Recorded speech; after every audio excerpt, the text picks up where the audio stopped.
Allison, what does the other guy look like? Excuse me, Madam Chair, we are live. Okay, thank you. Welcome to the Electoral Area Services Committee meeting for May 19th, 2021. And I'd first like to acknowledge that we are coming to you from the traditional territory of the Coast Salish people, and also that we had quite a few supplementals added to the directors, so they've received those supplementals too as well. And with that, an approval of the agenda. Moved, second, all in favor? Opposed, if any? Motion's carried. The adoption of the minutes of May 5th, 2021. Moved, second. Nobody wants to second? All in favor? Opposed, if any? Motion's carried. Is there any business arising from the minutes, Ms. Harrison? Thank you, Madam Chair. There is none.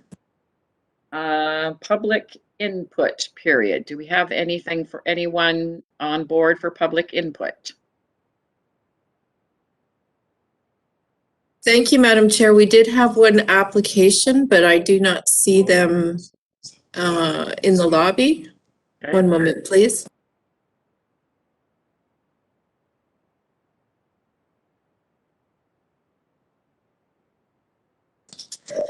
We had an application from Susan Kaufman, and she is not in the lobby.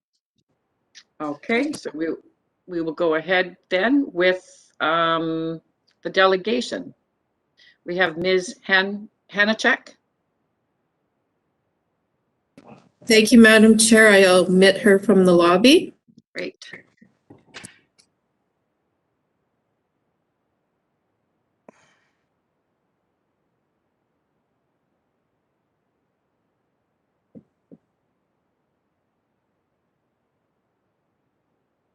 Welcome, Ms. Hanachek.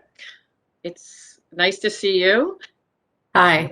You are our only delegation today, so welcome. You have 10 minutes and you now have the floor. Okay, thanks. Does everyone have the presentation that was submitted last week, or do I need to share my screen, Lori? You could share your screen. We all received it too, but it would be good for the public to see your screen if it's easy for you. Sure. Let me just see. I'm not as familiar with WebEx, so let me see if I can get through this. It's a little different than Zoom. The buttons, there you go. Is that up? Yep. It's starting to share. You're starting to share content. That's me. It's starting. Okay, great. Let me just go to yeah, that's good. Slideshow. Yeah. Okay. Is that the first slide? Yep. Is it good? Okay. Yes. Good. Your notes are not on it. There you go. Yeah, I don't. I usually don't use speaker notes anyways. That just adds another layer of complexity. So I have 10 minutes. Is that correct? Yes, that is correct. Okay, perfect. So I'll just jump right into it. So my name is Megan Hanachek. I'm a professional forester and a professional biologist. And just a little bit about my background. I grew up in a really forestry dependent area of the province on northern Vancouver Island. And as you can probably appreciate, that's Crown land, and where you guys are situated has a lot of private managed forest land. But I went off to university and I got my biology degree first. I've done quite a bit of work throughout British Columbia and the States. I actually started in fisheries and watershed management.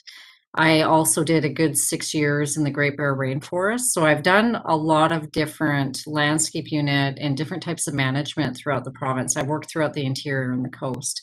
But today I just wanted to give an introduction about just who we are as an organization.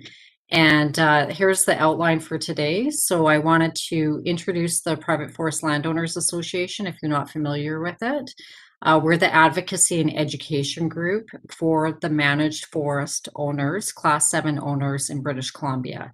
And that being said, we do have some supporting members that have private forest land outside of Class 7. And we're big proponents of bringing those sections, parcels. There's about 20,000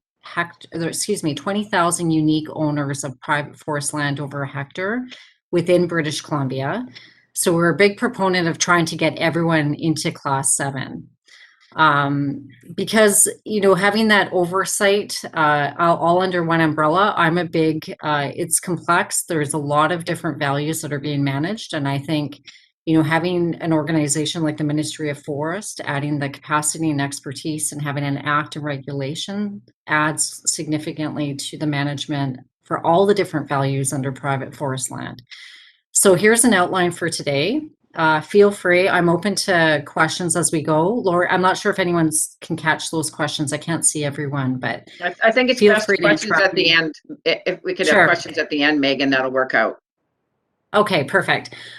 So as you guys are all aware, British Columbia is very unique in the world. I've actually worked on all 7 continents in some capacity, including Antarctica. My husband's family was in tourism. And so BC is really unique because only about 5% of the land base is private land. Half of that has forest on it. The rest of it does not have forest on it.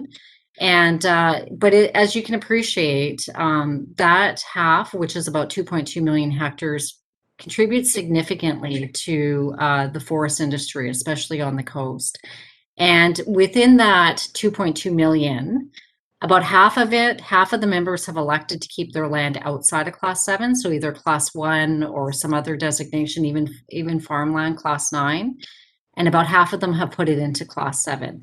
And that includes having other regulations govern you. And the incentive around that originally, going back through the bills, was that there would be a tax break similar to farming, Class 9.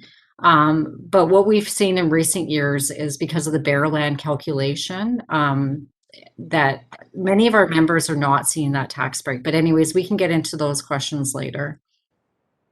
So the BC private forest land represents about 4,700 jobs, full-time jobs in BC communities, contributes about $1 billion in annual economic activity. Forest land on Crown is about 12 billion. And we also contribute about 150 million in annual tax revenue. And that's municipal tax, it's regional district tax, BC logging tax, and there's a few others, which I'm sure you guys are well aware of being involved in municipal politics. So we, like, as I mentioned earlier, PFLA is a strong proponent about trying to bring as many of these other scattered forest landowners into the Class 7 management. Currently, there's 283 managed forest owners. About 30% of about 30% of them are actually in the Gulf Islands of the unique members, including North and Southern Gulf Islands. And I'm sure you're aware of some of the bigger players, which include Island Timberlands, Timber West, Western Forest Products, Hancock. But we also, several of our smaller members, all the way down to 3 hectares that have been grandfathered in. Now, if you want to enter the program, it's 25 hectares minimum. That has to be productive. And but we represent all of the membership. So the focus today wasn't to talk about operations for specific members, even though I'm willing to discuss some of that. I feel it's more, it's probably more fitting for having those members present to your group. But I do want to let you know that I'm here to act as a conduit if there's ever questions on the way. We're in the middle of a managed forest review with the provincial government. We are looking at, you know, maybe tweaks to regs and act. And, you know, myself being a professional forester and biologist with 20 years experience, I can see some areas that we could tweak and try to revisit balances with economics, communities, and different environmental values. So there is a link here if you want to get an idea of some of our smaller members and how they operate. John Spalding is a 4th generation owner of private forest land, and they do harvesting over on the Gulf Islands. So, you know, in terms of, it's like farming, I know it's not as simple as that. There's other complexities when you're managing for forests and ecosystems. And like I mentioned, I've worked in the Great Bear Rainforest. I have a pretty keen understanding of working by site series and different representations with different stand types from old growth to different rotations. But it's a big balance. Managing these lands is definitely a big balance. And so many of our members, we often correspond with members throughout the world, across the states, and look for improvements that can be done or different incentives. Other jurisdictions in the world often do give money to help private lands operate for different values. That's not the case in British Columbia, but we are looking at ways that maybe we could revisit different ways to manage for public values that intersect with private land. So this is just an overview if you want to go back to it later, but similar to other, like the biologists in BC, there's a regulator and an advocacy group. The forester is a little bit different. The foresters, they have their advocacy and their regulation in-house, but this gives you an idea of the two organizations that are involved. There's the regulator, the Managed Forest Council, and we're the Private Forest Land Association. So we were established 26 years ago, and then just with changes in the different bills and intents, the Private Managed Forest Land Act came about 17 years ago, and that brought about the Managed Forest Council.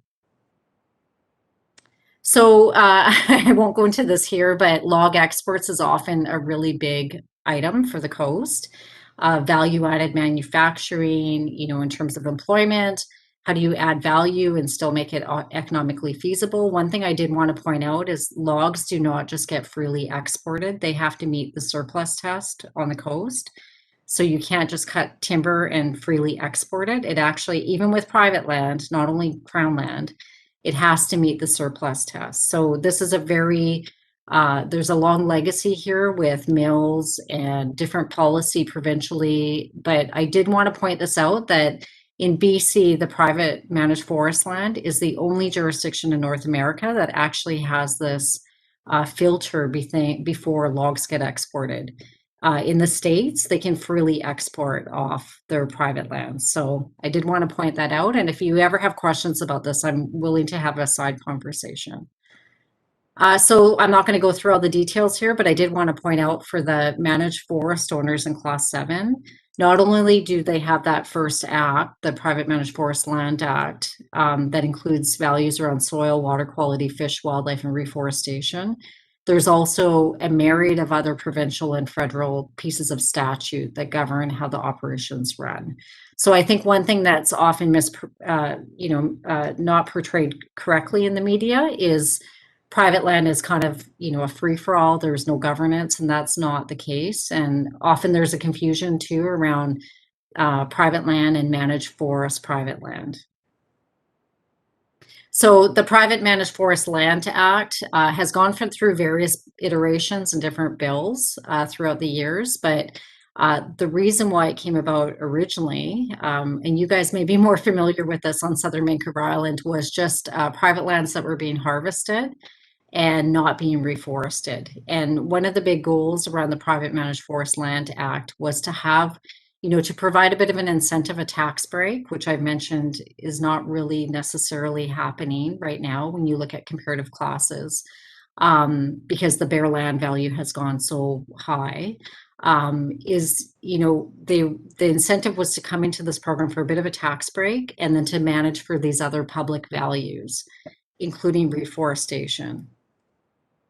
So access is a big one. These are very simplified slides. This is a very, we could get into this discussion for hours because it's a very important one. As we all know, there's a lot of immigration to Southern Vancouver Island. My mom's lived in Ladysmith for 40 years. So I've spent a lot of my time down in Saltaire, Ladysmith area as well. And so I can appreciate that balance of recreating, being able to access fishing spots. And especially with COVID, we've seen that more now than ever, is that importance to connection to nature. But there are issues. The other thing we saw during COVID was when the depot areas shut down for a couple of weeks, we saw a tremendous amount of garbage. And with all the construction, home construction being going on, the contractors were underbidding each other, and often, to redo a driveway, they'd get quotes for 20,000, and someone would come in and say, "I'll do it for 8,000." And what was happening is they would go and dump the rebar and concrete and everything else out that's the way they could do it cheaper, is they weren't paying to get rid of the construction waste. So it's a really complex issue. I'm sure you guys are aware there are access agreements with the Fish and Game clubs and some other clubs. And it seems to be working well to give those members who've signed onto a code of ethics a way to access these sites. So we can get into questions around that. And as you're all aware of, there's different ways to manage access through signage or gates, security crews, deactivation of actual roads so you can't get motorized vehicles up there, and then these agreements with other established clubs that manage their members. The other thing I wanted to mention too, just we all are aware that reconciliation is a really high priority in our province, and BC is a very interesting place to work because not only are we the most biodiverse area of North America, we're also the majority of BC is unceded territory. So I've had many discussions with different bands around the province around treaty negotiations, many of them that are getting tracts of land. And they are looking at what they want to do as a First Nation and a band and where they want to put that land. And quite a few of them do want to manage it for forestry. So they're coming, there is quite a few of these agreements coming down for putting the fee simple land into class 7. The other one I thought I'd mention is my husband grew up in a tourism company. They started the first whale watching company in BC, but he's now the mine manager for Polaris, and they operate on Northern Vancouver Island on managed forest land. But it also has aggregate. They're the biggest aggregate mine in Canada now, and they have IBAs, business agreements, with the 2 overlapping First Nations on that land. So it's classified as managed forest. Part of it is classified as heavy industry. It's kind of like as they reclaim, it's coming back into managed forest. But one of the bands does revenue sharing, and one of them is actually an owner in the company. And this goes back over a decade now that this was put in place. So, I think the big thing I want to convey today is that there is a place for class 7. We're always open to having these discussions on, concerns or potential improvements, and how do we keep members in class 7 to manage for these myriad of values is the big one for me.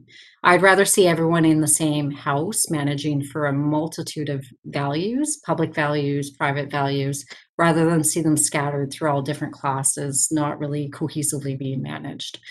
So that's basically it today for me. I know that was like a very quick run through, but I'd be willing to open it up to any questions that the group may have. That's great. If you put down your slides and stop sharing, then I can Sure. see my colleagues, and Okay. there might be a few questions for you. I see one. Sure. I see Director Salmon and Director Wilson. Go ahead, Director Salmon.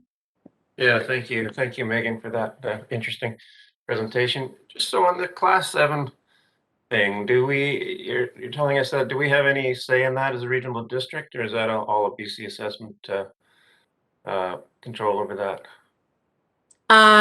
Sorry, in terms of in what context, like what, say in terms of management of values, or it's currently managed under the Private Managed Forest Land Act and the associated regulations. And then BC assessment sets the methodology for how the assessment is set, which is obviously, as you guys are aware, is how the tax policy gets added to that. And everything is in-house under Ministry of Finance now. So in terms of those two pieces, it's the Ministry of Forest that holds the Private Managed Forest Land Act and regulations, and it's the Ministry of Finance now that oversees the rest.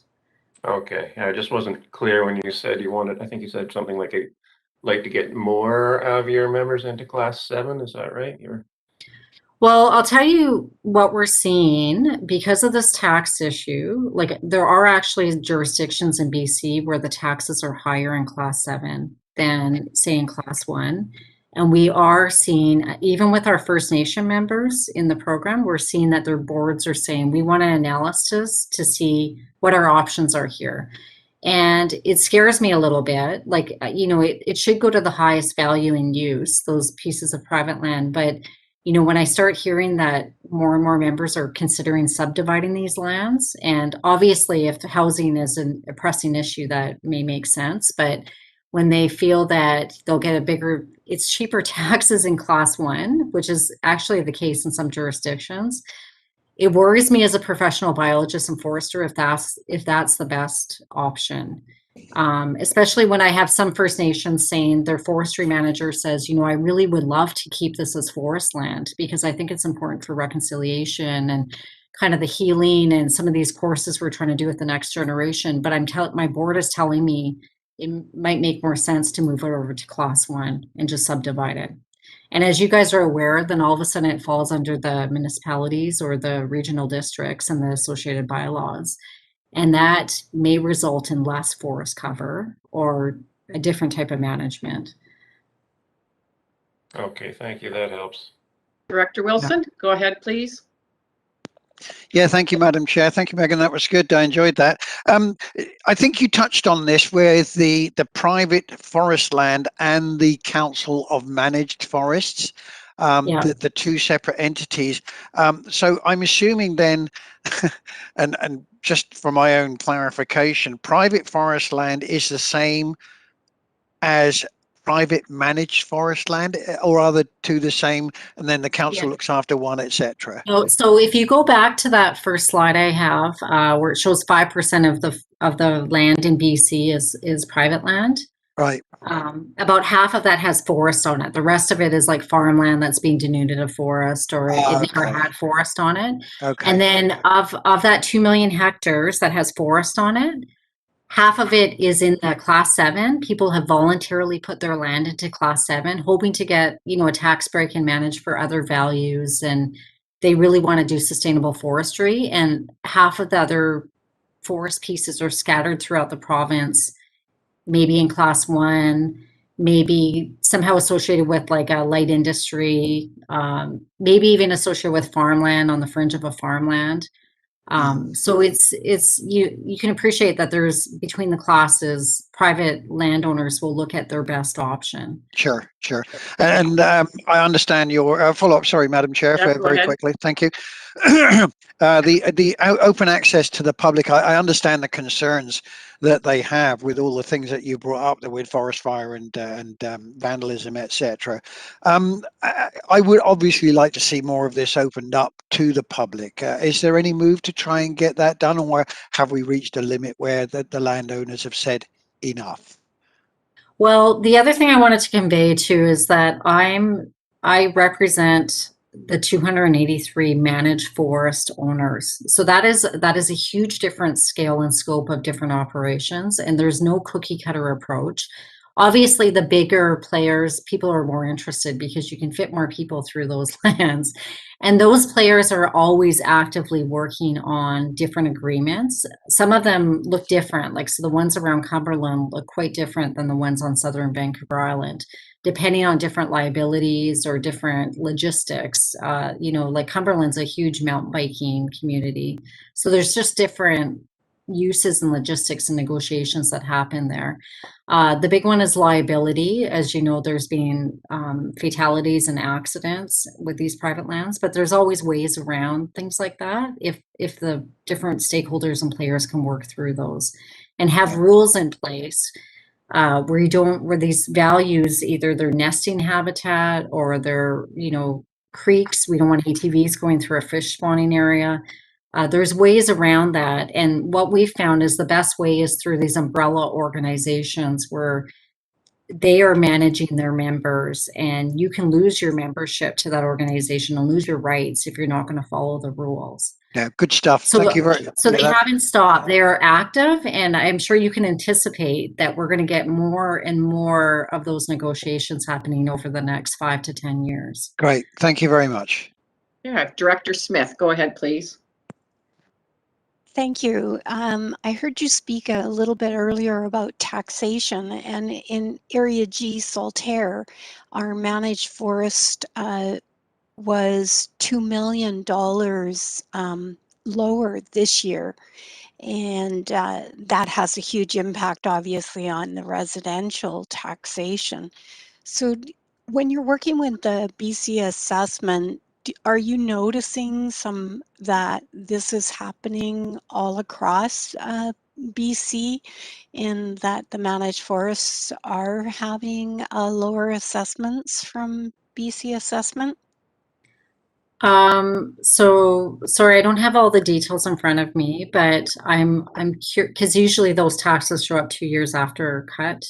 But I am curious if that might have been associated with the Mosaic shutdown. But I'd have to look. I think that's too recent to have that drop. But we're really cognizant of the fact that that we want to have fairness and consistency for municipalities and regional districts in terms of not having dramatic for our operations, not having these dramatic spikes. Some of our members are seeing like 7% increase year over year over the last couple of years. So you don't want those dramatic spikes for the operators, and you definitely don't want the dramatic drops for the elected officials that are trying to manage their budgets. So sorry, I don't know that case specifically and what is the cause of that, if it was because of a decrease in harvest or if it was some other thing that had happened with BC assessment. But we could talk about that offline if I had the details in front of me. Thank you. Oh. Director Salmon. Sorry, Megan, did you have more? I was just going to say, these are the things when we talk to BC assessment, if you look at their assessment methodology, it's supposed to be fair and transparent and replicable and all of these things. So when we talk to them about, say, issues like, over the last 4 years, we're seeing a 7% increase year over year. How do we address this? Because we're getting members, an exodus of members leaving the program. Those are the things we talk about. How do we keep fairness, and how do we compare this to other classes so it makes sense in terms of methodology for other classes? Because I'm sure you guys are aware, whether it's fair or not, the farm class, those tabular tables have been in place since, I believe, 1983. So some of our members say, I want to go over to farm class. It's way cheaper for me to be in farm class, and I'll just cut down some trees and get some chickens and some goats. So these are the things I'm kind of grappling with too. I'd love to see, some forest cover be maintained. I don't want to see people moving just because of a taxation policy. Thank you. I have Director Salmon to close. Yeah, thank you. So just another question on taxes, and I think you had a slide that showed forestry's contribution to provincial revenue or something like that. And yeah, for the private land, not crown land. Right. Okay, just from private lands. Is that just broadly? Is the industry continuing to shrink? Do you know, and the revenues promise of getting continuing to go down, or is there a sign of turnaround, or what's the prognosis on that? Well, so I could talk about this for an hour, really, because when we talk about crown land, so I'll get out of my regular box of private land. I'll go back to the 90s when I was a summer student. I worked in the interior, and it was around 95. We were setting up pheromone tracks for mountain pine beetle, because we were starting to see that a native mountain pine beetle we were getting an epidemic. We could see it as young forest professionals and the other people that were specializing in this, and like the entomologists. So, there was a push at that point, like, can we start harvesting some of these areas? It looks like it's going to be a bigger problem. And at that point, the policies in place were like, no, we don't want to harvest. Just set up your pheromone traps, stick to your blocks.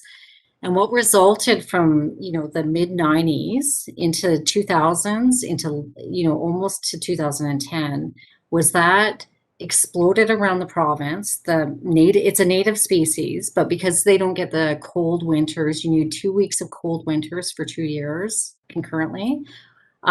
We just had an epidemic of mountain pine beetle that affected 40% of our forests. So that's one thing that often gets negated. I'm not saying it killed 40%, but it affected 40% of our biggest species, which is lodgepole pine. And once they eat through lodgepole pine, they'll go to a secondary species. They'll move to a different species that's not their preferred, but they'll go after that. So, so that resulted in policy decisions around, we need to somehow bring these ecosystems back to a normal state, get some economic value out of these stands that have now been impacted, reduce our wildfire risk. There's a whole bunch of reasons why those decisions were made for an uplift in the AAC, the annual allowable cut. We knew that was coming, so there was an uplift. whole bunch of mills were built, super mills, to deal with this, and we knew there was going to be a fall down. And so we've known about this for a long time, that there was going to end up being a reduction in the forest industry, mostly on Crown land in the interior. And we are living that now. So when you see numbers dropping, it's because there was an uplift made, a deliberate uplift made, and we knew that there was going to be this fall down to bring it back. We have a sustainable cut established by the chief forester on Crown lands, and then private land also has sustainable management. So it's a very complex topic. I could talk about this for hours, if, outside of COVID, if someone wants to go for a coffee one time. But I don't know if that answers your question, but forestry is a very, very complex topic that ties into different values: First Nation reconciliation, rural development, economics, environment, so many different values, species at risk. And the thing about forestry too is its legacy. Like, that's what we're living through with old growth right now. Decisions that were made 80 years ago, we are grappling with some of these decisions now. So anyways, sorry, I could go on and on. Yeah, I guess I was wondering if you'd hazard a guess on whether the industry is going to level out and then start to recover, or whether a decline can continue. Well, let's just see where it goes with, we also had a shortage of housing starts over the last 5 years. We have this huge push of millennials now coming in, COVID impacts, and look at what's happening with lumber. We hit $1,700 just this month, when last year this time it was about $600. So so there's that demand. It's a sustainable resource. Forestry is always going to be around. It's used in building materials. We have it's also a carbon sink if sustainably managed well. The last thing we want to see is what we saw in 2017 and 2018. Wildfire is a natural part of our province, but to have what happened in 2017 and 2018 was each summer we had over 1,000-fold carbon emissions from our baseline because of wildfires. And we also had 100,000 people evacuated. The cost of fighting those fires was over $1 billion. So I'm not even getting into the economic loss for the province in terms of revenue as well. So sorry, I'm very passionate. I could talk about a whole bunch of different topics, but no, I do not see forestry dramatically declining. And I also don't think, I do think it's very key to protect rare areas of the province and rare ecosystems, but I also think it's really important for us to manage those, because it's very naive to think that climate change is not impacting that. So active forest management is going to be key, because we are getting a tremendous amount of pressure with the changing climate that is coming from outside our province. Great, thank you. Thank you so much. And thank you so much for the great information. It's good to know, because we are all neighbors in this. As a regional district, we're very large and we all share part of this. So thank you for that information. It's appreciated. And we'll give Thank you. Our virtual applause. Thank you so much, Megan, for your time. Thank you. Thank you so much. Take care. Bye. Bye. Moving on now to, I don't think we have any correspondence, Ms. Harrison. Thank you, Madam Chair. There is none. And we do have information, IN1. Thank you, Madam Chair. IN1, we have 2 information items. Number 1, Electoral Area B, Shawnigan Lake Advisory Planning Commission minutes of May 6, 2021. And 2, Electoral Area E, Cowichan Station, Satlam, Glenora Advisory Planning Commission minutes of April 27th, 2021. And those items are for information. Thank you, Director Acton. Are you moving those? Oh, it's information. Director Acton, what do you need? Thank you. Can I make a comment about the Area B Commission notes? Go ahead. At the end, the APC minutes, they denied application RZ21B01. But what I would just ask that, just a point to staff, I don't know if I can mention this at this time, but to before it comes to committee, that they work with the applicants and look at the Think Shawnigan plan when they're reviewing that application. Thank you so much. Thanks. So we can move on now to reports. R1, please, Ms. Harrison. Thank you, Madam Chair. Excuse me. Item R1 is a report from the Development Services Division regarding application number COV 21F01, Couch and Lake Road, PID 012490890. There are two options in the report. Staff are recommending option 1. Would you Thank like me to read the recommendation or refer to Sure, staff? go ahead, please. The recommendation before you is that it be recommended to the board that covenant EB 91311 be discharged. Couch and PID 012490890, subject to the approval of the province of BC. And number 2, that a covenant be registered prior to or concurrently with the plan of subdivision applicable to the residential lands to be subdivided under application number SA21F02, Couch and Lake Road, PID 012490890, that will reflect current riparian regulations and, if applicable, flood construction elevation requirements.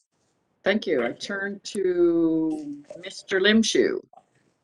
Thank you, Madam Chair. I think the staff report is fairly clear. We do have Planner Sheila Herrera online as well, if there are any questions from the committee.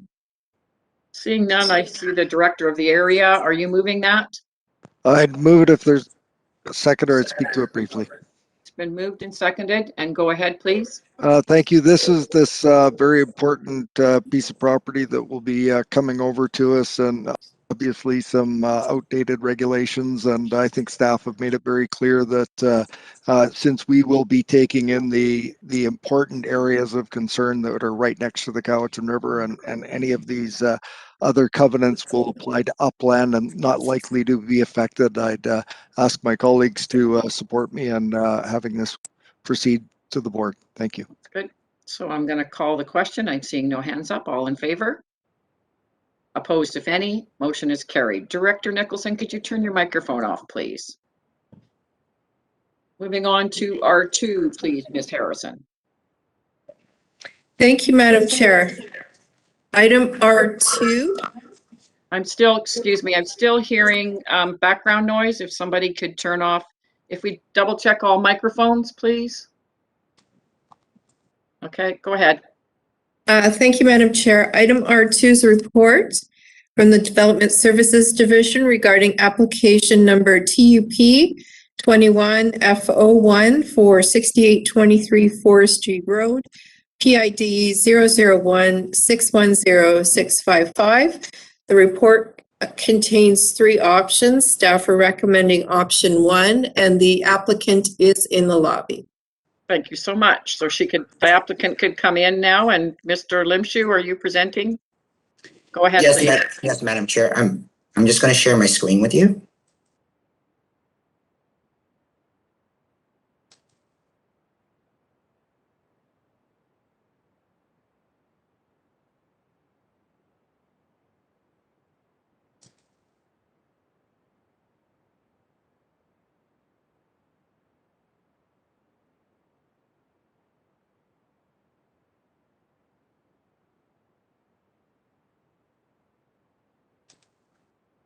Okay, can everybody see that? Yes. You've got, yes. There we go. Just So, Just a point of order, Madam Chair. Yes. Could we ask Mr. Limshu to click the got it box, please? oh, okay.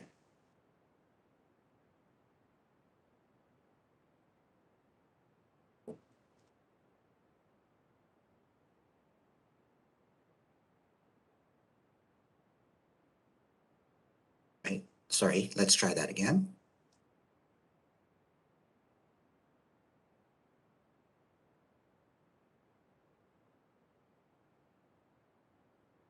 I don't see that box appearing anymore.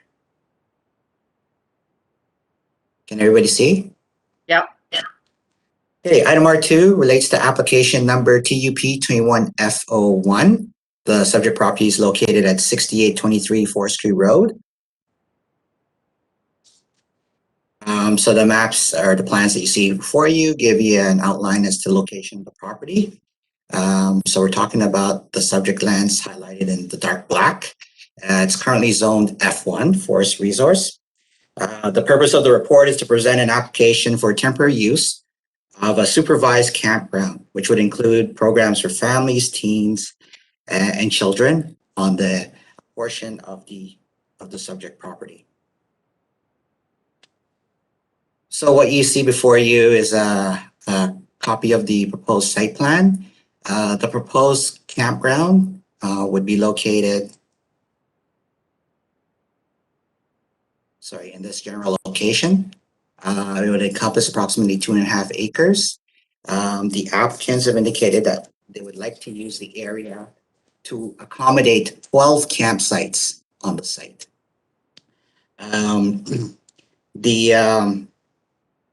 The campers or the users of the site would be participants in the Camp Emmeline program. So just to be clear, these aren't going to be campsites that are going to be open to off-street traffic. They're specific to the folks that are participating in the Camp Emmeline program. So also on this plan, you see is the proposed access into the site. So this red line indicates the proposed movement of the users for the campground. So you would access off the existing Camp Emmeline entrance from South Shore Road. The campers would check in with Camp Emmeline, drive through the site, and then back out onto Forestry Road, a small section of Forestry Road to the driveway, and then into the proposed campground area. As the community is aware, there have been a number of emails expressing concern over a variety of issues, and I'll touch on that in a sec. But I just want to highlight the proposed access point for folks.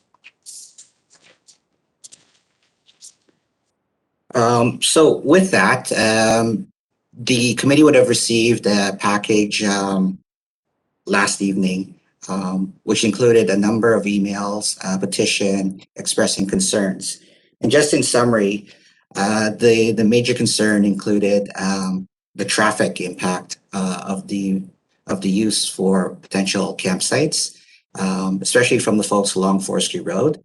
The applicants are proposing to use this bypass route, for lack of a better term, to alleviate increased traffic on that section of Forestry Road.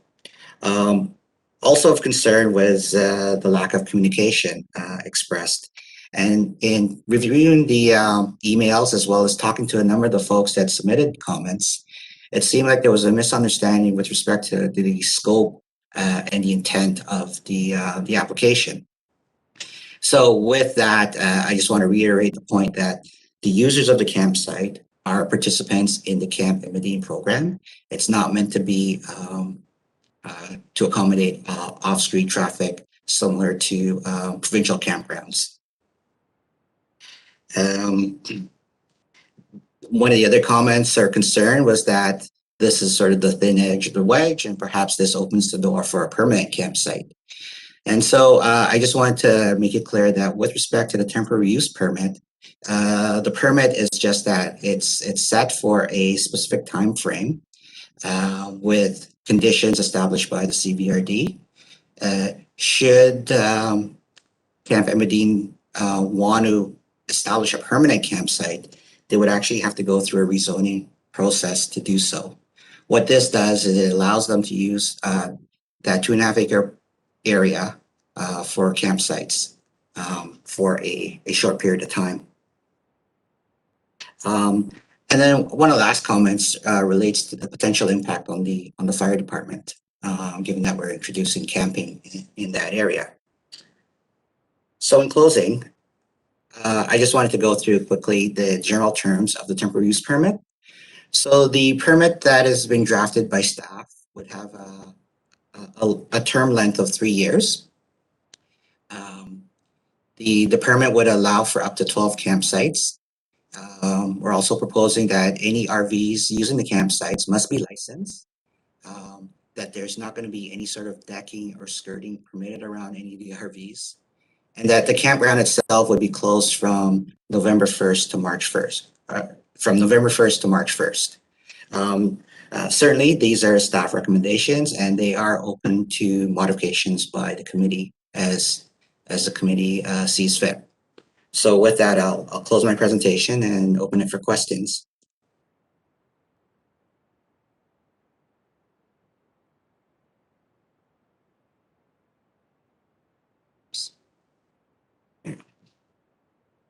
Does the applicant wish to add anything? Welcome. Yes, thank you very much for taking the time to listen and look at our application. And all I wanted to just sort of say is, as an organization, we understand that this application caused some extra stress to our Missachi Lake community, and that definitely was not the case. And I think Frank outlined it very clearly that I think there has been a misunderstanding of what a campsite is in sort of the outside world compared to what the definition in a summer children and family camp in that industry of what a campsite is. And so again, we wanted to be very clear in saying that this is not something that we are going to be just opening up to the general public to be coming and going. This would definitely be something that is programmed where people have to register far in advance, and then they would be arriving at a set time on a set date, and they would be leaving on a set time and a set date as well. And we recognize the concerns, especially around the traffic. When we were looking at the application, or not, when we were looking to do the application, traffic actually was one of our biggest concerns. And so the idea of just having a set amount of people with only a set amount of cars was something that we thought would be acceptable to the community, but we recognize that even that we needed to relook at it. And so that's why we sort of adjusted our proposal to put an alternative bypass to avoid the majority of the community. In that, we'd also be committed to making sure that we would have a staff member during those times out as sort of a traffic guide to help make sure that any participants knew exactly where to go, and also to monitor, the sort of the traffic speed and stuff like that. So we recognize that, and whether the application goes through or not, I think the best thing for us as an organization coming out of this is that we need to do a better job at communicating with our community and understanding what they are needing from us, and also just taking the time to actually listen. And so moving forward, we've already started the conversation. I've already had a few conversations with several of the community members and some of them actually even sent in letters, and they were very positive. And I think it was a great opportunity to start dialogue. And I know one of the ladies who was involved in the petition that was sent, her and I have arranged for time in the next week or two to meet together and see how we can start getting a better dialogue going. Sounds good. Thank you. Thank you for the clarification, Mr. Birch. And I turn to the director of the area, Director Morrison. Thank you, Madam Chair, and I'm hoping I can have a little bit of latitude. This is something that's caused me some concern, and for all of you that took the time to read through the submissions that were sent in, I appreciate you doing that. I spent several hours, looked at the looked at the petition in detail. And I just want to start by saying thank you for those people that reached out and reached out to Chris and especially reached out to staff. And I'll share with you as well that some of the members of the community reached out to my predecessor, the previous area F director, and also reached out to my alternate director who lives in the community. And it's interesting because when I made a few phone calls myself, and one of them was with my alternate director. And when he was first approached on his daily walk, he was quite enraged and incensed in what he had heard was being proposed. And then he actually went home, went on the website, read the report, and then realized that it was nothing what he had been told by one of his neighbors. So he'd been out and talking to a few folks, and my predecessors talked to a few folks, and also one of the major concerns you saw in the letters was the impact on the fire department. So my next call was actually to the fire chief and asked the fire chief if there would be any negative impact by having this activity going on in the community, and his response was absolutely not. But regardless of the misinformation and I want to thank Mr. Limshu for taking the calls that he has on this front, because now what's trickling into me is people that are telling me that they didn't have a clear understanding when they first heard about this, and now they're getting a better understanding, and it makes a whole bunch of sense. So I'm going to move that this proceed, but I want to make a couple of tweaks so that the community knows that they've been heard, and it's obvious from Chris's remarks that he knows that they're going to have to do some better outreach. So if you can bear with me, I've got some additional conditions that I'd like to pop in here for consideration, and I'll move them in just a second. But the first one is that this not be a 3-year TUP, that the length of the temporary use permit be 18 months, and there's good solid rationale for doing that. It would give them 2 seasons to operate.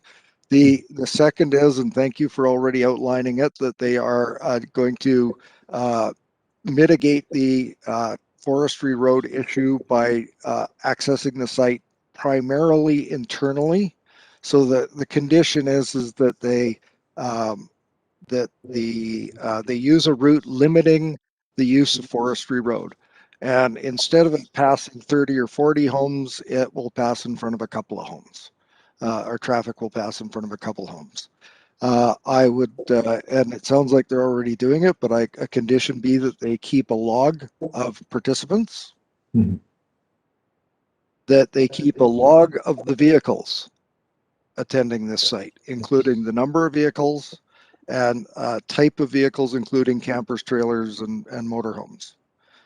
I would also like for a condition to be that there be an end of season report on impacts to infrastructure and services, including the Missachi Volunteer Fire Department. And the last would be that Camp Imidine do a community notification re the start of use of the area. And I've already sent those points to Mr. Limshu. And I want the community to know that they've been heard. I think that this will give the Camp Imidine an opportunity to start maybe an abbreviated season this year and learn from any tweaks that they may have to do, and then have a year next year to operate as well. So I would actually move that recommendation that the permit be issued with those conditions, and I would ask that somebody support me with a second. I see Director Martman. Okay, so that's been moved and seconded, and I have Director Acton, then Director Smith, then Director Nicholson.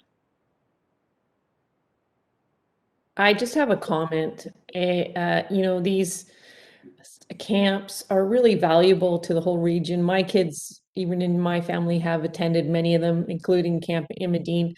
And this is one of the industries that is really hard hit, like no other. And they've had to redefine themselves and come up with programming and ways to stay alive, essentially, during all of this pandemic. So I congratulate you for for sticking around and coming up with some interesting programming. And I know all the camps are doing that, and I assume that you all communicate to each other. And so anyway, good luck. And, I'm sorry that you've been hit so hard. Well, thank you very much. I appreciate that. Director Smith? Thank you. This sounds like a great project, and putting it into a small community definitely would have impacts on the small community, and the communication between the community and the camp is really, really important as you sit adjacent to each other. I just have this question. Reading the application summary, it says 3 RV trailers would be permitted on the property per program. So can someone clarify that? I thought there was like 12 sites, and usually when you have 12 sites, it means one vehicle per site type situation. So I was confused, or I'm not confused. I'd just like some clarification on that, please. Mr. Burge? Yeah, our intent is not to have an RV park. We don't want a lot of RVs or trailers coming in.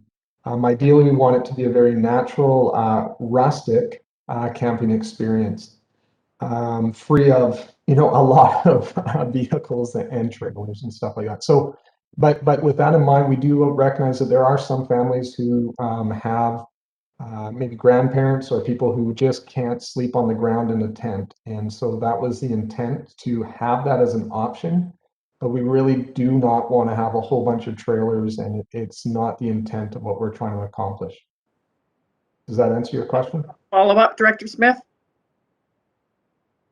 Yeah, just a comment about RVs. Usually they come with generators, and as an avid camper, I find that that's one of the things that just about drives you nuts as you go out to the forest or you go into a provincial park, and you're sitting there enjoying your lovely day, and then 6 vehicles fire up their generators because it's the time frame that they can set them up. And so that might be something that I'm sure you've already thought about it and how you're going to address that. Thanks. Thank Director you. Nicholson? Oh, Mr. Burge, did you have a response? No, I was Okay. sorry. I was just saying thank you. Okay. Director Nicholson, go ahead, please. Thank you. I realized we're supposed to be speaking to the motion, but we didn't have an opportunity to ask questions and make comments. So is it all right if I do that? Sure. All right. So, Mr. Birch, were you aware how much I was kind of struck by the issues that the people raised, and one of them was about noise. And did you realize the impact the community was feeling about the noise of the campground? Yeah, we have always been very aware of our industry, where we have 164 children who are extremely excited to be there. And the nature of our industry is it's not a quiet industry. Over the years, I regularly will head on out into the community, especially when we're doing an event that we know is louder, and I'll go to different areas up on the higher end of Forestry Road in the community, and be hearing, trying to see like how loud are we, and if we're too loud, we'll turn it down. But even just in the last few days, as I've been going and talking with different community members, I have been talking about the noise with them and asking, like, how loud are we during the 2 summer months? And what I've been hearing is that the music that we play doesn't seem to be an issue, but where they really hear us is when we're on our PA system. And we're trying to, again, we're trying to get the attention of all these excited people, and so we're unfortunately we're kind of loud with that, and we've been aware of that, and actually, so as of May 1st, I just became the executive director at the camp, but for the past 10 years, I was the program director, and when I took over the program director role, how we operated with our noise level was way well, it's very uncontrolled. And so what we've been trying to do is when we have our meal times, our lineups, and times where we're on the PA, we've cut those times down to a very short amount of time. And so in some of the conversations, as they're saying, we hear the PA, but we know it ends fairly quick. And so it is definitely something that I've been looking at over the years. How can we have a speaker system that does not broadcast as far, a little bit more localized? And I have not yet come up with a solution, but I'm well aware of that. We also, though, I was surprised at the amount of people who were pointing out the noise level, because we usually, if we are being too loud, we get a phone call, and quite often we don't realize that the way the wind's blowing, whatever. Sometimes we get a call from a kilometer away, and we're like, but we're not getting anything from the community. And so when we do get those phone calls, we make the adjustments, and we have been listening to them, and we've been trying to bring our volume down. There has been one of the big concerns was the rock crushing operation, and that was actually a rock sifter, and we are well aware of it. I was quite annoyed the day that happened, but our maintenance manager not only worked to dampen that as quick as he could, but he also then went into the community and just talked to several of the people who had made complaints, and it actually, I think, turned out for most of it to be a positive experience, except it is continually being brought up now. And so it was definitely a mistake that we made. And now as executive director, I can make sure that we try to avoid doing those things in the future. Thank you so much. Follow up, Director Nicholson? Yes, thank you. Yeah, noise is a tricky thing in rural areas. It really travels. But I'm glad you're working on it. My other question is for staff. So on these temporary use permits, what is our procedure for advertising? I noticed that a number of the people that wrote in said they didn't feel they had enough time to comment. And so I'm wondering what our procedure is and whether we advise the client to reach out to the community, because I think that's a really important step at the beginning. Mr. Limshu, go ahead, please. Madam Chair, through to the area director. Yes, so with respect to notices, we do follow the Act in terms of notice, and in this case, we did follow the notice period. So the Act is fairly specific in terms of when the notices can come out, not more than 10 days, not less than 3. We do have our own internal procedures with respect to sending notices out to property owners within 60 meters of the subject property. We did follow that. We advertised in the local paper. Again, all in accordance with the Act. Certainly, with respect to initial engagements with applicants, we generally do suggest to them that they reach out to their neighbors and let their neighbors know what they're proposing to try and avoid the situation that occurred in this particular instance. But at the end of the day, it's up to the applicant to decide how much outreach they have with their neighbors. Follow up, Director Nicholson? I think that I don't think someone's echoing. I think that Ms. Cheroff is reviewing the procedures for communications, and it would be good to flag this. I think temporary use permits, we really should require a public outreach before they come to us. And I do think we need to think about the timelines for advertising this kind of thing, because they can be fairly contentious, having had one in my area. That was quite a long ordeal. So I really think we need to think this one through.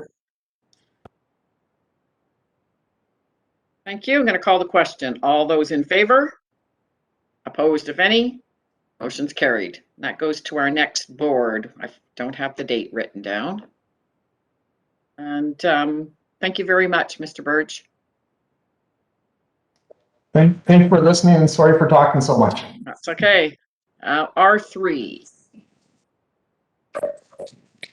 Thank you, Madam Chair. Item R3 is a report from the Development Services Division regarding application number DVP 20I08 for Lot 10 Palmer Way, PID 026804271. The report contains two options. Staff are recommending option 1, and I have 2 applicants in the lobby. Great, you can bring them in and go ahead, Ms. Wright. You taking this on? Present with the help of Mr. Limshu. That's Okay. right. So I'm just going to give him a Here we chance. go.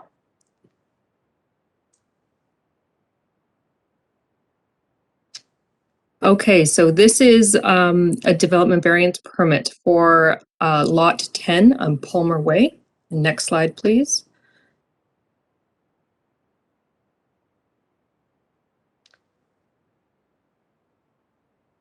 So Lot 10 is currently vacant, and it fronts onto Cowichan Lake, and it also has road access off of Palmer Way, which is a strata road. And then it accesses off of Meads Creek Road. And so if we could go to the next slide, please. So it's a vacant parcel, and just to keep it short, due to the constraints of the slope, so it's steeply sloping down to the lake, and to stay out of the riparian area, the applicants are requesting two variances, one to the height from 10 meters to 10.8 meters, so a 0.8 meter variance, as well as decreasing the northeast interior side parcel line. So that's due to the awkward shape or awkward configuration of the lot. What may seem to be the front parcel line is really only half considered the front parcel line. The other half is considered a northeast interior side parcel line. So generally a side parcel line of any kind in this zone would require a 3-meter setback. In this case, the applicant is requesting to vary it to 1.21 meters, which is a 1.79 meter variance request.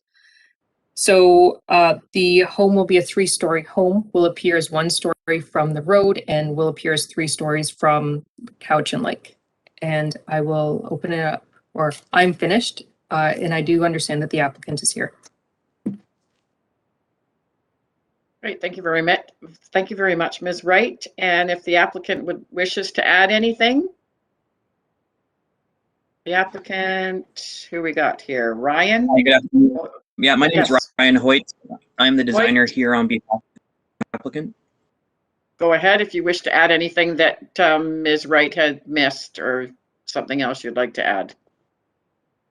I don't think we need to add anything in particular. Okay. I think just noting that an extremely challenging site, and the solution that we came up with was sort of the best outcome on a challenging site. So I'm here if there's questions, but we'll leave it at that. Thank you.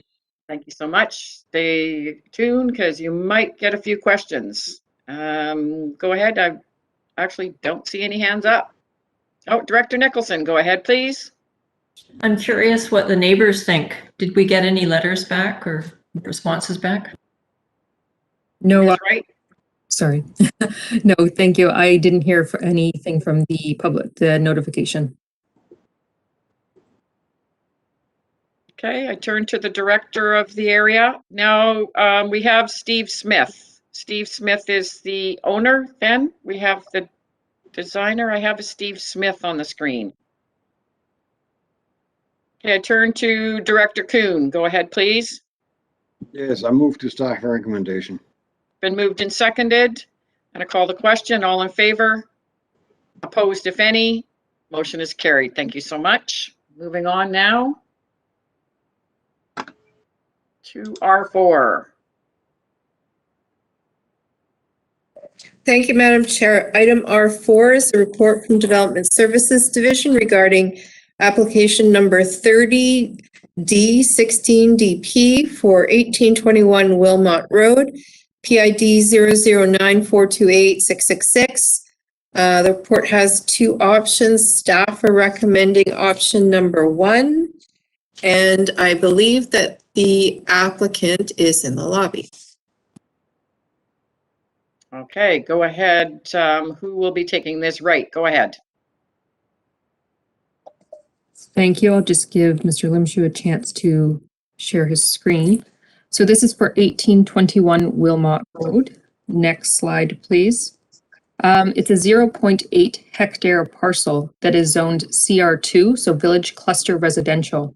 It's directly adjacent to the Cowichan Bay Estates development to the west and north end.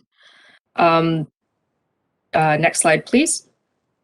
The applicants are proposing a 15-unit strata development. So there's an existing dwelling on the parcel. That is unit 6. It's the unit in white there on the west, or along the west parcel line.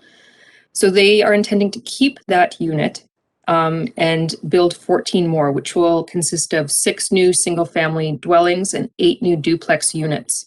And the unit types vary in composition. So they go from 2 bedrooms plus den up to 3 bedroom plus den, and there's a few different variations in between.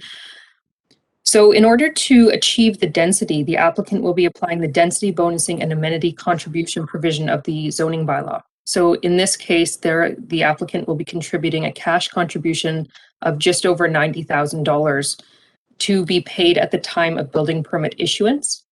So the money will be deposited into the Electoral Area D Community Parks Capital Reserve Fund. So as you can see, the site, I'll just briefly walk through the site layout. The site fronts onto Wilmot Road. There's an internal drive aisle going through that will lead to each individual driveway. The unit composition differs as well in terms of some units have garages and some have attached carports. The garages and carports for each unit, including the existing dwelling, will be pre-wired to with a 220 volt outlet to provide the occupant the ability to install an electrical vehicle charging station if they desire. Each unit will also have private outdoor patio space accessed through the rear door of each unit, and there's also a private amenity space at the north in the north end behind units 8 and 9. So that's a slope. It slopes down to the adjoining V Road trail there. So that amenity area will be flattened a little to include, and it will be seeded for grass and will include a few benches. And there's also a pathway adjacent to the west side of Unit 8, which will lead down to that amenity area. And Units 8, 9, and 10 will include further screening so that they have a little more privacy from that amenity area. And I think that's all. I will leave it for now, but the applicant is here for any further details. Thank you so much, Ms. Wright. And if we could, does the applicant wish to add anything? No, Okay. I think it's all covered. Okay, that's great. Are there any questions for staff? Seeing none, somebody like to move the recommendation? It's been moved. Is there a seconder? Moved and seconded. I'm going to call the question. All in favor? Opposed, if any? Motion is carried. Thank you so much. That goes to our next board, which I still haven't looked at the exact date. I guess next Wednesday. The 26th. 26. Okay. Thank you so much. Okay, thank you. Okay, we're moving on now to Thank you. R5. Thank you, Madam Chair. Item R5 is the report from Development Services Division regarding application number DP 19A13 for Briarwood Drive, PID 003446913. Report contains 2 options and staff are recommending option 1. And I will just admit the applicant. Thank you so much. Go ahead. Who will be the presenter? Ms. Wright again? Oh, Mr. Limshu, go ahead. Thank you, Madam Chair. I'm just going to share my screen. Sure. Welcome, Ms. Coors.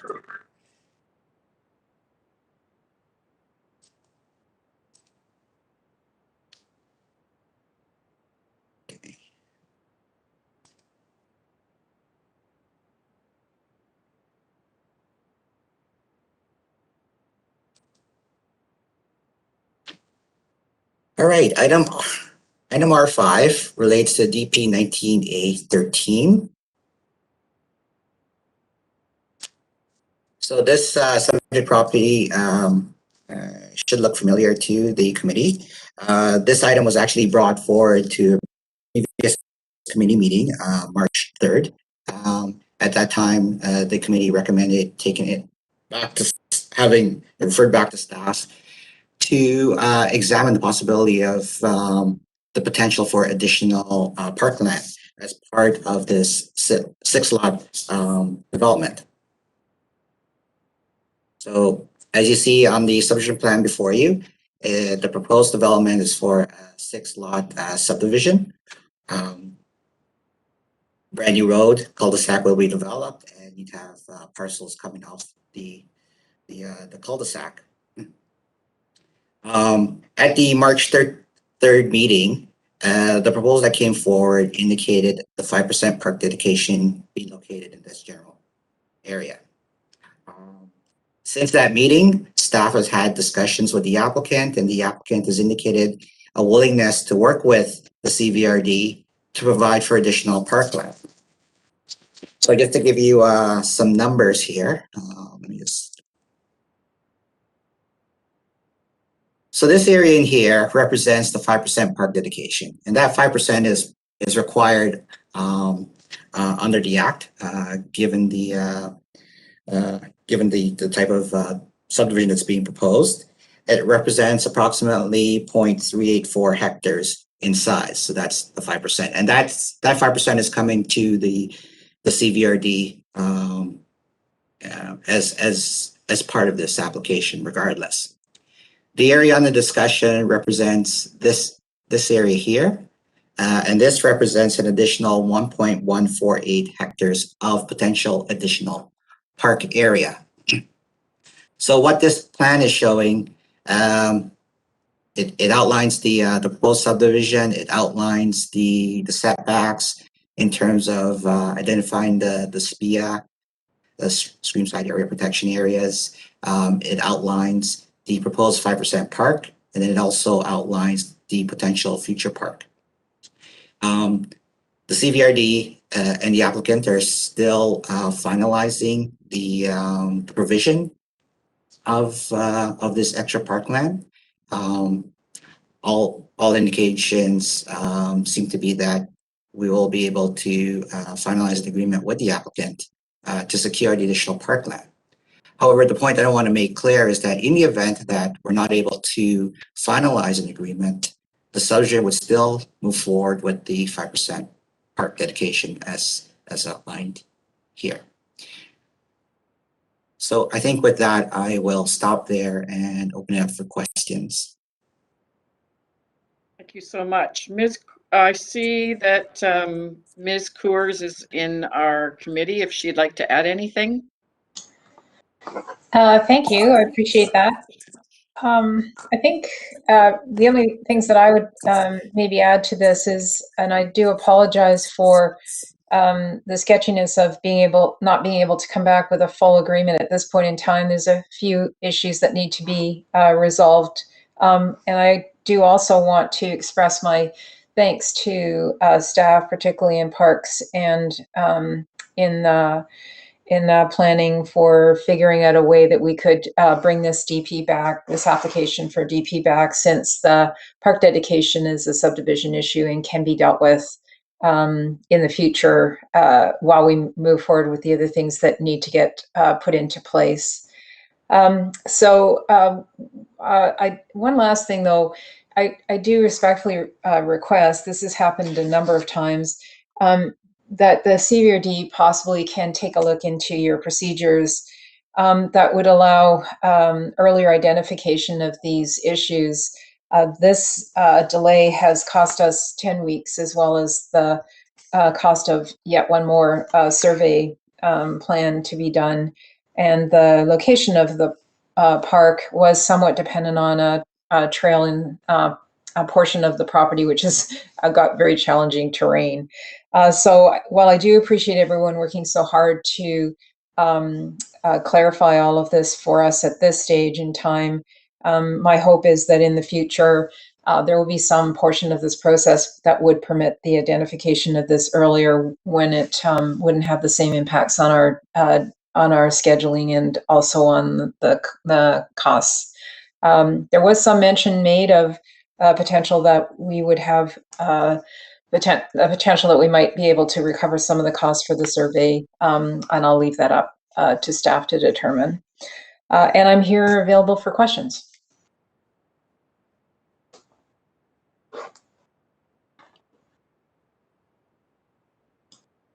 I turn to the committee if there's any questions. Thank you so much, Ms. Coors. Any questions for staff or the applicant? Go ahead, Blaise. I mean, Director Salmond. Yeah, thank you. No question. I'd just like to thank the applicants for their cooperation and patience, and I agree totally. We'll try to improve the procedures. I think COVID had a little bit to do with it, but we'll work on that. And with that, I would like to move the recommendation. Okay, it's been moved. It's been moved and seconded. Director Acton, go ahead. Did you want to speak to it or just moving it? Well, I was just going to reiterate what the applicant has said, because we were hearing that in the past, that some steps weren't laid out clearly at the beginning of the process and causing delay and expenses. So my understanding was that we had one of the major steps that we made was the developer's guide. So I don't know, maybe we can look at the process that was done in this application. Is there something that we can improve further? Because I know it's coming up. We always have a chance to improve and appreciate everybody's input on that. And I turn to, I think there's no other questions. I'm going to call the question. All those in, oh, I'd like to have it, my apologies. I'd like to have it read out, please. Ms. Harrison.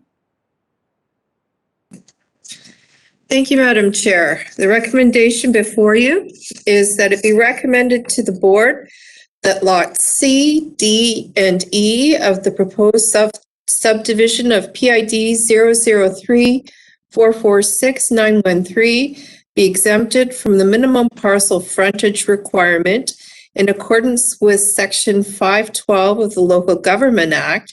Number 2, that development permit number DP 19A13 for PID 003446913 be issued, subject to the riparian area protection regulation assessment report being updated with the revised subdivision plan as shown on Schedule B of the development permit.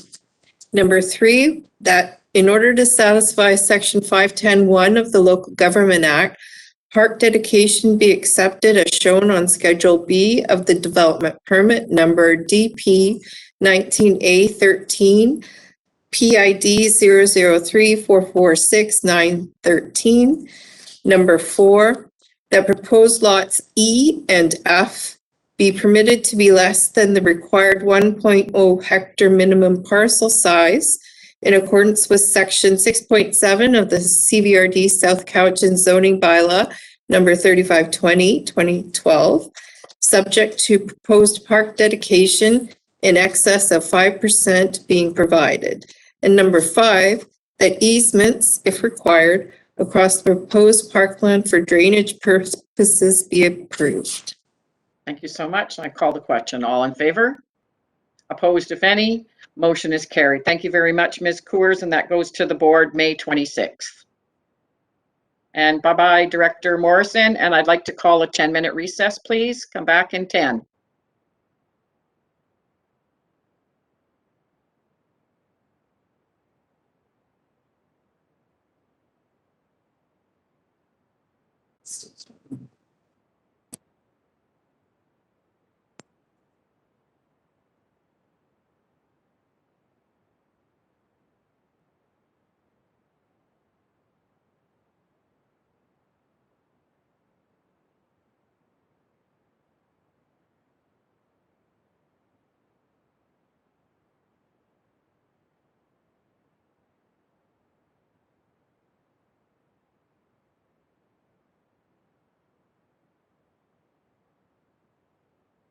Wish I could do that with my grandchildren.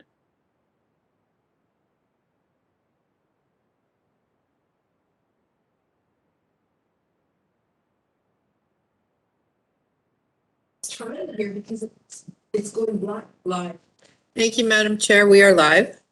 Thank you so much and welcome back. And we now turn to R6, I believe. Go ahead. Mr. Hatami, welcome. Thank you, Madam Chair. This report is very straightforward and it's for a budget amendment that will allow the water management division to complete, some of the infrastructure improvement works for the Shawinigan North water system. That includes actually the water main replacement and the fire kind of security services. So it's a combination of asset management and improvement to the system. So the staff is requesting, the committee to approve this amendment, and the money it's basically part is left over from the Community Works Fund Phase 3, and it's about $18,162 to be transferred to the capital projects. Thank you. Are there any questions for staff? Seeing none, could I have somebody make the motion? It's been moved and seconded. I'm going to call the question. All in favor? Opposed, if any? Motion's carried. Thank you so much. Moving on now to R7. Well, R7 is another budget amendment, but this one is to improve, the operation. As I mentioned, right now, Todd is sitting actually on one of those recycling or shred things. And the reality is, we did actually an assessment, and that's the immediate need for our operators. The number of operators has increased actually not drastically, but we are at the point that our 9 operators are sharing one space. They use them for storage, they use them as a workshop, they use them for training, and it's not doable. So as a result, we wanted to actually build or bring a portable and provide them with some space that they deserve.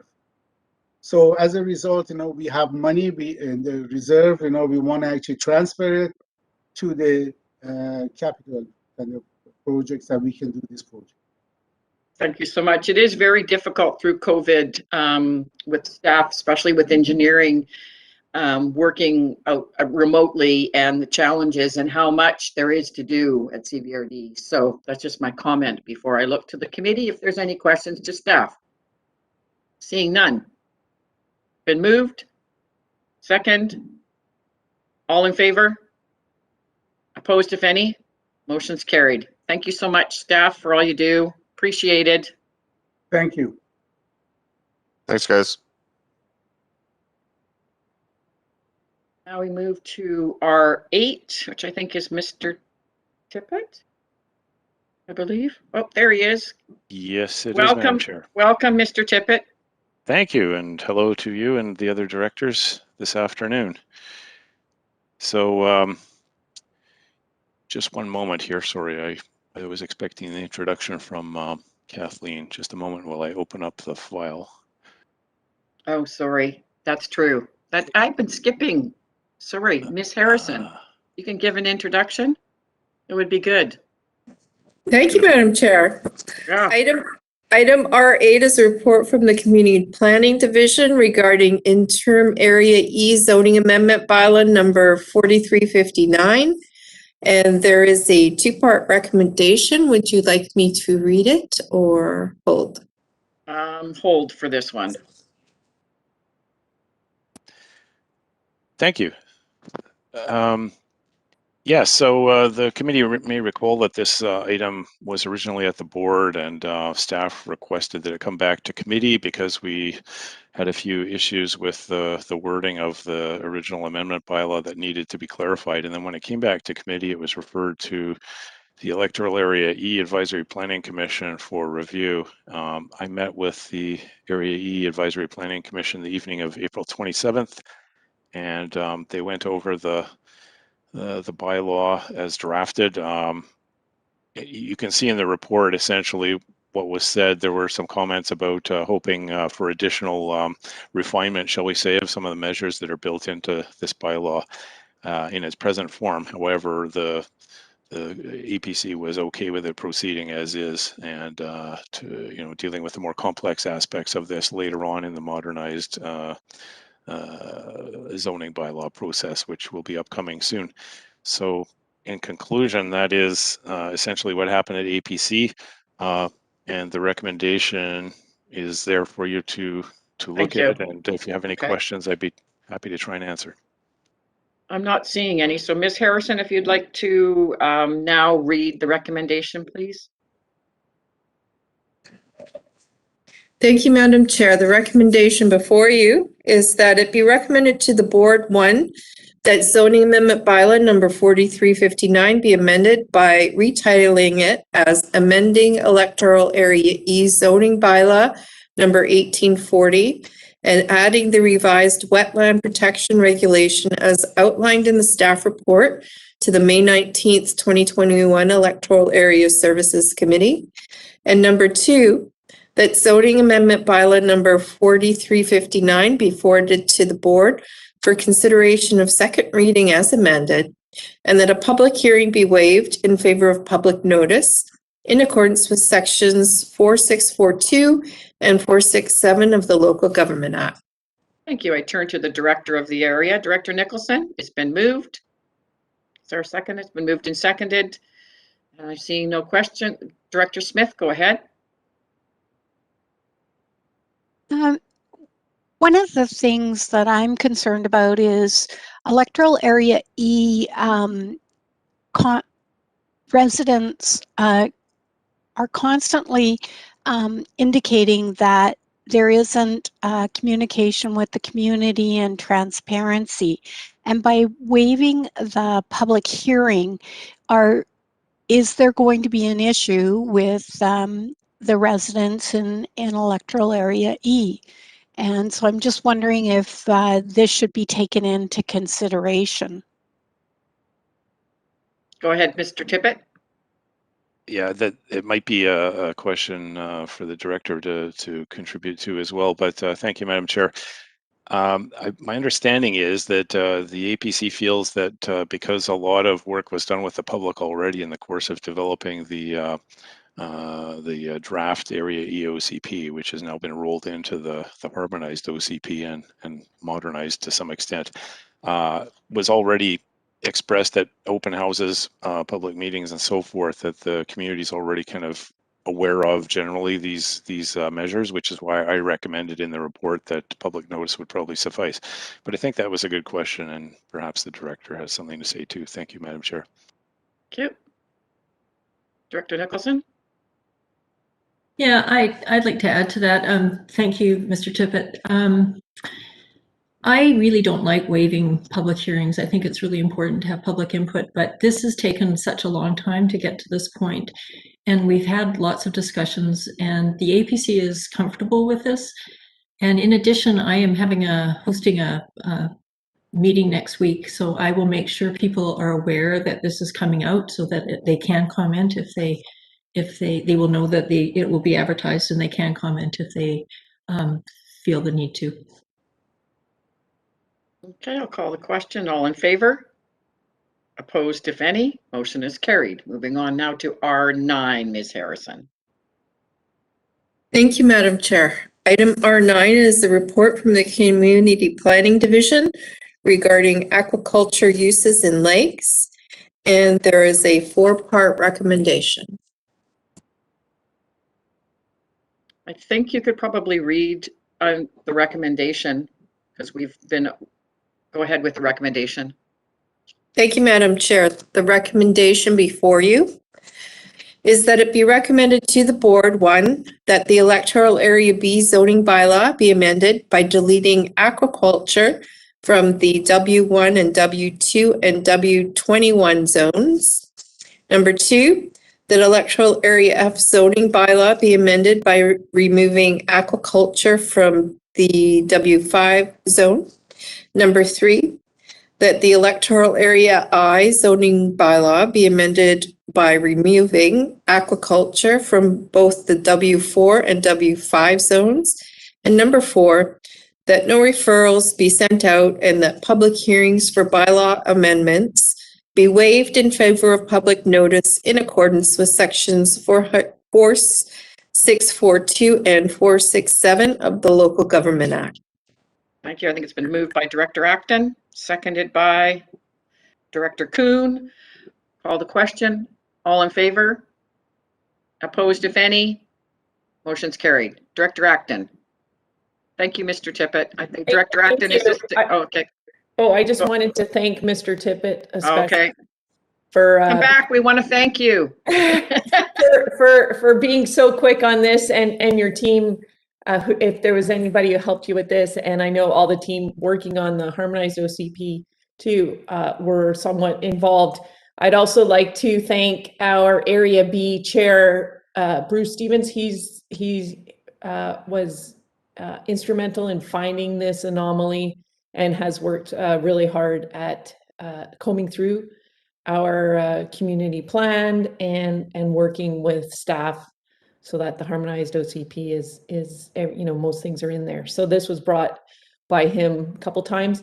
And so thank you so much, Bruce. And I'm happy to see this happen so quickly. So thanks, everyone. We get our virtual applause. Thank you, Director Acton, for acknowledging all the people that work so hard. Moving on now to, is there any unfinished business, Ms. Harrison? Thank you, Madam Chair. There is none. And there's no new business. We go straight to question period. And we actually have to wait 10 minutes and come back at 2:30. Thank you very much. See you at 2:30.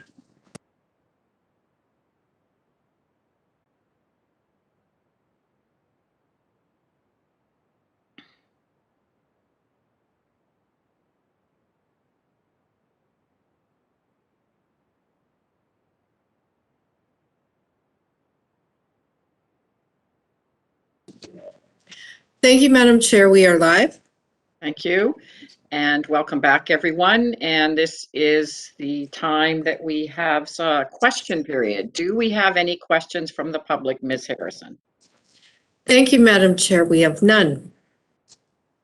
Oh, okay. All righty. All righty then. I don't know, a little soft shoe now or something? I don't know. Okay.